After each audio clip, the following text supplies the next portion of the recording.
सर्वांना जय श्रीराम, श्री स्वामी समर्थ.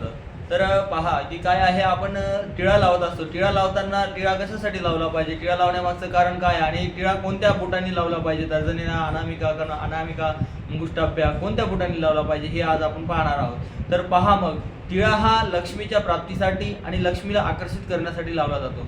जर तुम्हाला समजा एखादी वेळेस मोक्षप्राप्ती पाहिजे असेल तर मोक्षप्राप्तीसाठी टिळा हा अंगठ्याने लावला पाहिजे.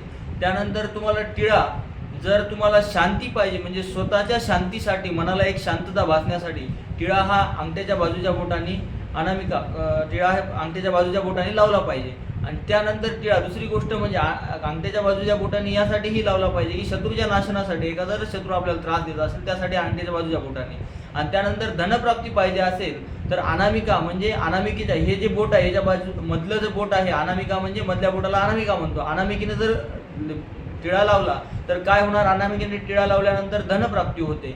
आणि त्यानंतर दुसरी गोष्ट म्हणजे आणखी या अनामिकानंतर हे तर्जनी आहे, तर्जनीने टिळा लावल्यानंतर नेहमी गंधाला, ह्याला देवबोट म्हणतात, आणि देवाला सुद्धा या बोटाचा आपण वापर करू शकतो. आणि आपण आपल्या सुद्धा दररोजच्या याच्यामध्ये आपण टिळा लावण्यासाठी हा अनामिका वापर करू शकतो. त्यासाठी आपण या तर्जनीने सुद्धा टिळा लावला पाहिजे. आणि खास करून चंदनाचा टिळा यासाठी लावला पाहिजे. चंदनाचा टिळा जर लावला तर लक्ष्मीची प्राप्ती होते आणि लक्ष्मी आपल्यासाठी आकर्षित होते. सर्वांना जय श्रीराम, श्री स्वामी समर्थ.